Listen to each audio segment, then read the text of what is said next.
Boa noite a todos, meu nome é Marina e o meu grupo ficou encarregado de abordar sobre o tema o judiciário no período colonial brasileiro, o papel da burocracia da magistratura no Império Português. Inicialmente, para tratar sobre esse assunto, é importante destacar um pouco o contexto histórico que se vivia em Portugal naquela época, visto que isso iria refletir diretamente na forma como se deu a colonização brasileira, influenciando na sua estrutura judiciária e política, inclusive servindo de compreensão para algumas questões atuais que permeiam o sistema de justiça. Então, esse estudo procurou atentar para os primeiros sinais de uma organização judiciária no Brasil colônia, que data de 1500 a 1822. Bom, para falar desse contexto histórico, eu me utilizei principalmente da obra intitulada Notas para uma História do Judiciário no Brasil, de autoria de Carlos Fernando Matias.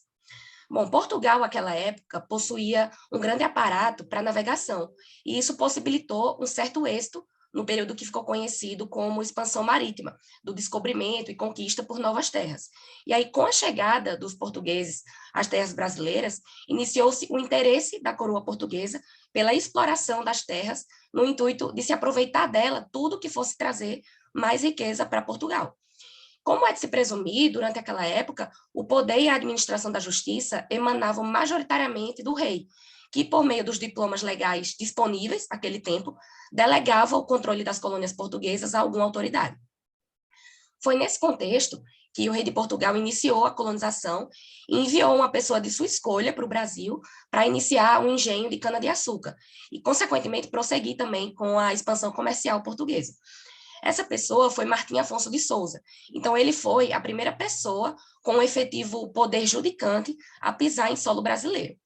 Foi por meio das chamadas cartas régias, que eram uma espécie de diploma legal da época, que continha basicamente as ordens do rei, que foi conferida a autoridade ilimitada ao capitão mor das novas terras. Então, ele podia exercer esse poder, essa autoridade, ditando e aplicando leis. Ele podia também atuar tanto no civil como no criminal, podia produzir sentenças que lhe parecessem justas e poderia criar e nomear oficiais de justiça caso achasse necessário, entre outras atribuições. E aí, para alavancar esse processo de colonização, o rei João III ele decidiu adotar o sistema das capitanias hereditárias e deixou para Martim Afonso as melhores capitanias. No regime das capitanias, o capitão-mor ele tinha seus poderes expressos em dois documentos, que eram a carta de doação e o foral da capitania. Pela carta de doação, amplos poderes eram concedidos ao governador ou capitão-mor, e vale ressaltar que, apesar desse nome, né, de carta de doação, não era propriamente uma doação, porque também se estabeleciam deveres em relação à coroa, ou seja, não existia uma autonomia ou independência do sistema judiciário colonial, vez que a administração dessa justiça estava sempre atrelada às determinações da coroa portuguesa. Então, é necessário fazer essa observação quanto à natureza jurídica da capitania, que não se tratava de uma doação autêntica, justamente porque os donatários eles tinham apenas o usufruto das terras, e não a propriedade territorial. É importante destacar, então, que os órgãos de justiça, nessa época, eram o capitão-mor, ou o governador, que era de quem dependia a administração da justiça, o ouvidor da capitania, que era nomeado por esse governador, e o próprio juiz ordinário, que era eleito pelos vizinhos de conselho. Esse sistema das capitanias ele foi bom para a coroa portuguesa, porque ela acumulou lucros, mas não foi tão bom para os donatários, porque desde o início eles enfrentavam diversas dificuldades, tendo que desenvolver a colônia com poucos recursos e prejudicados também pela distância de Portugal. Então, não tinha como sustentar esse sistema por muito tempo, com esse laço de codependência com a coroa portuguesa. E, apesar disso, o regime das capitanias não foi totalmente abolido. Dando continuidade, o meu nome é Maria Gabriela e eu vou tratar da parte do governo geral. Para tanto, vou fazer uso de, assim como a colega de Matias e também de Sérgio Luiz Bezerra Trindade, História do Rio Grande do Norte. Como mencionado, as capitanias hereditárias elas não foram exitosas. E várias foram as causas para isso, como, por exemplo, a ausência de autoridade mais próxima.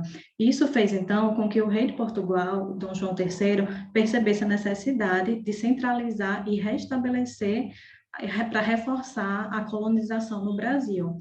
Assim, surge o governo geral. Ele foi implementado em 1549, e o governador-geral, ele era necessário que residisse na colônia. Ele era tido como um longa-manos do rei, no sentido que ele seria o executor de suas ordens. Essa foi a primeira grande mudança no sistema de colonização no Brasil, o que foi necessário para tanto uma criação de uma nova legislação, tanto do ponto de vista da ordem administrativa, como também da ordem judiciária. Vale atentar que as capitanias, elas não deixaram de existir, elas continuaram existindo e elas só foram extintas no século XVIII, ao tempo de Marquês de Pombal. O cargo de governador-geral, ele foi criado pelo rei Dom João e ele tinha como objetivo administrar toda a colônia, o que já demonstra uma centralização do poder. O desenvolvimento econômico da colônia era o que se buscava com o governo geral. Essa mudança no sistema teve como principal causa a organização. Ele buscava essa organização. A vida coletiva, nesse momento, ela passava a se tornar mais complexa. E justamente pela essa complexidade, começou a surgir uma nova legislação, tanto do ponto de vista eclesiástico, como referente aos índios, a expulsão dos estrangeiros, tráfico de escravos e, inclusive, a atividade judiciária. Então, o governador-geral, ele detinha uma autoridade muito grande, inclusive para a criação de novos cargos políticos. E dessa forma, com a criação desses cargos, a administração passou a ficar estratificada. E aí surge o cargo de ouvidor-mor, que tinha assuntos relacionados à natureza jurídica, provedor-mor financeiro e capitão-mor relacionado à defesa da colônia. Dentre os diplomas legais à época, o regimento, ele tratava sobre a organização da colônia. Ele vem justamente para substituir a carta de doação e o faróis. E as demais matérias, elas seriam tratadas através de alvarás e de cartas régias. A Carta Régia de 1549 foi a que delegou parte da própria autoridade do rei para o governador-geral, para que ele pudesse desempenhar. Por isso que se chama de locotenente do rei. As atribuições dos governadores gerais eram inúmeras: militares, modo de inspeção das capitanias, a forma como se tratavam os índios, que nessa época fazia distinção entre os índios amigos e inimigos da metrópole, a forma de concessão de terras através da sesmaria, até mesmo no âmbito civil e criminal, eles já tinham poder, podendo até aprovar a condenação à morte dos colonos. Continuando, os três principais governadores gerais foram, o primeiro, Tomé de Souza. O Tomé de Souza, seu governo, ele ficou marcado pela implementação da capital, da primeira capital, que foi Salvador, que à época seria chamada como São Salvador da Bahia de Todos os Santos. E depois vem Duarte da Costa. Duarte da Costa, ele fica marcado por hostilidade indígena, já que ele permitiu que os índios fossem escravizados. Mendes Sá, ele foi no sentido contrário. Ele se reaproxima dos índios para fazer com que eles possam ajudar no combate à expulsão dos estrangeiros, principalmente dos franceses. E é justamente nesse momento que consegue se expulsar os estrangeiros franceses que estavam na Baía de Guanabara. Mendes Sá, ele rompe com o precedente dos dois governadores anteriores, no sentido que ele é o primeiro a ter conhecimento jurídico. Ele era considerado letrado, era um homem da lei e foi desembargador do Poço de Lisboa. Por fim, agora utilizando também a obra de Otávio Tarquino de Souza, da Revista Forense, de Luciano Ataíde Chaves, no artigo Os Símbolos da Justiça, e de Carlos Fatorelli, no artigo Juiz Ordinário e Juiz de Fora. Então, os desafios foram inúmeros neste momento, tanto da implementação da capital, como da pacificação dos índios e como a expulsão dos estrangeiros.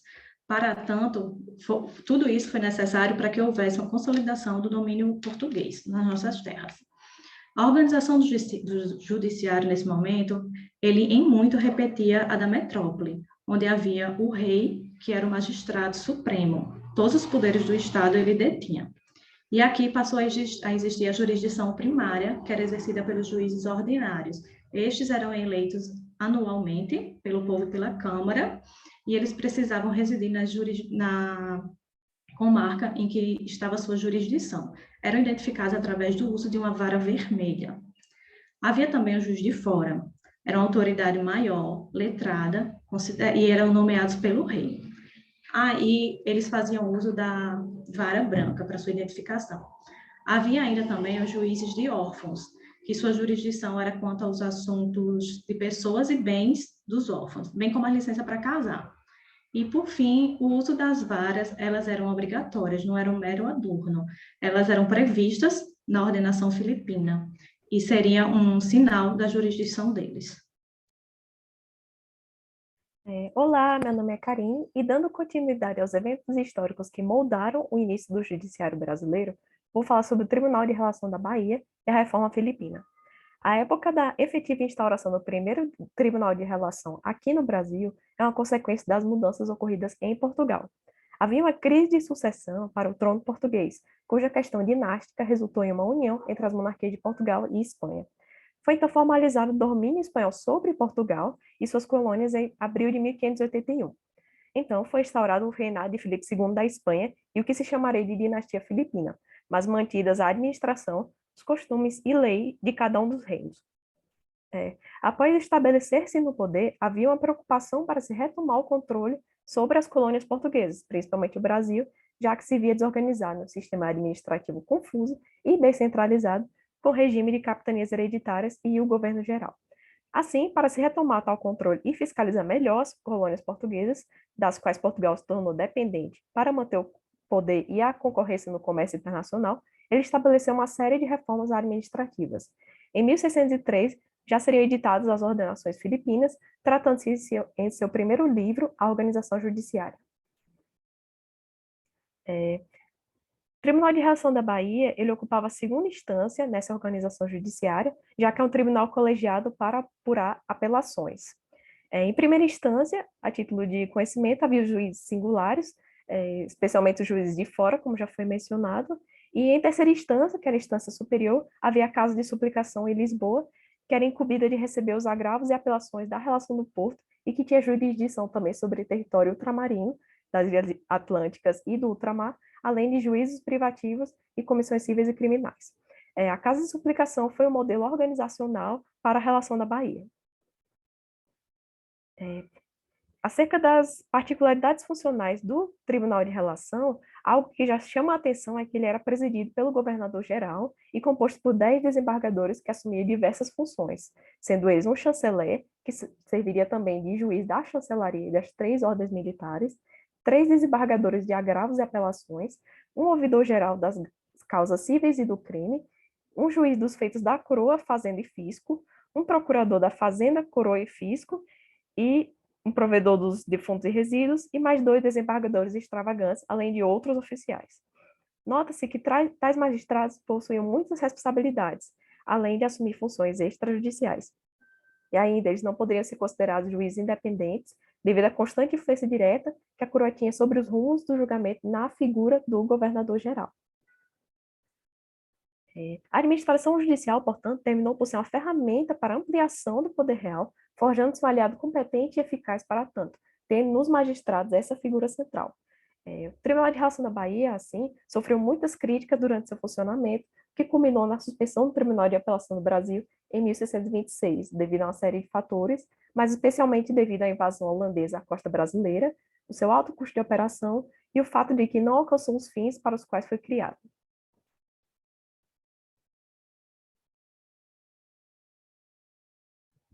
Olá, eu me chamo Anne Catarina e vou falar um pouco sobre o período de 1640 a 1750.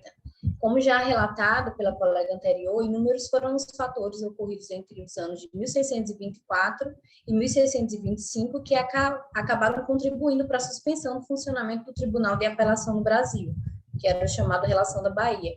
O autor Stuart Schwartz, em sua obra Burocracia e Sociedade no Brasil Colonial, diz que, a partir daí, a estrutura judicial da colônia ela se manteve sobre a alçada do ouvidor-geral até o ano de 1652, que foi quando a relação da Bahia foi restabelecida.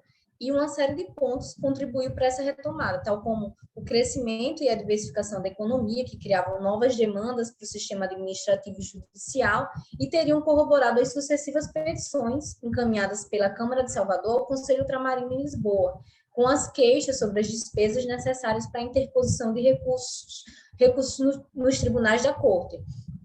Tendo sido restabelecida a relação da Bahia, o regimento aprovado em 1652 definiu que a estrutura seria composta não mais por 10, mas por 8 desembargadores, que desempenhariam as seguintes funções: um chanceler, que serviria também como juiz da chancelaria, 2 desembargadores de agravos e apelações, um ouvidor-geral dos feitos e causas crimes, que serviria também de auditor de gente de guerra, um ouvidor-geral dos feitos e causas cíveis, que serviria também como auditor das causas cíveis entre privilegiados e soldados, um juiz dos feitos da coroa, fazenda e fisco, um procurador dos feitos da coroa, fazenda e fisco, que funcionaria também como promotor de justiça, um provedor da fazenda dos defuntos e resíduos, e também os oficiais diversos. Essa estrutura da relação só foi ser alterada em 1698, quando, em resposta a uma consulta ao Conselho Ultramarino, voltou para o número de 10 desembargadores no órgão. E a relação da Bahia ela se manteve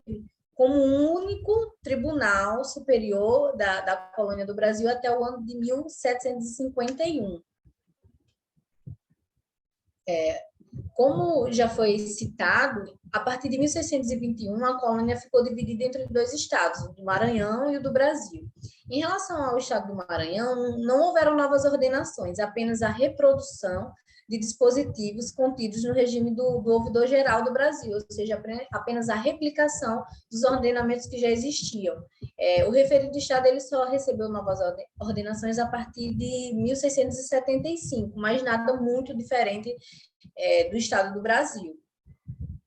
O autor Carlos Fernando Matias, em sua obra Notas para uma História do Judiciário no Brasil, aponta que, apesar de não ser uma novidade no direito português, a inspeção da atuação judicial na colônia veio ser implantada através de decretos que traziam a previsão das residências ou das sindicâncias que deveriam ocorrer de 3 em 3 anos e deveriam ser feitas aos juízes e magistrados em exercício no Brasil.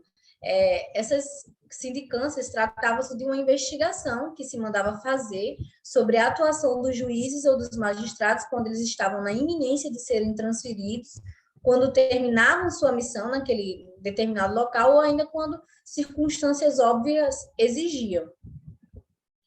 Outro evento que merece destaque na organização judiciária do Brasil no período colonial foi que, no fim do século XVII, a instituição dos juízes de fora, já comentada aqui, ficou em cada município, ou seja, tinha que vir um juiz de fora para cada município, visto que os juízes ordinários, integrantes da Câmara da respectiva vila, eram eleitos anualmente junto com os vereadores. A professora Maria Cristina Carmignani, em seu artigo A Justiça no Brasil Colônia, afirma que o juiz de fora ele era um juiz de carreira indicado pela coroa, que passava a presidir as câmaras e assegurar a aplicação da legislação reinou. Com a transferência da sede do governo para o Brasil, mais do que nunca, se tornou importante a presença desse magistrado letrado, indicado pela coroa, sem vínculo com a população local, que visava assegurar a observância da legislação oficial em contraposição aos julgamentos que eram feitos pelos juízes ordinários, que aplicavam o direito local e costumeiro, sendo mais suscetíveis de influência na elite municipal. Bom, pessoal, eu me chamo Sara e tratarei agora da inclusão do Poder Judiciário no período de 1750 a 1777.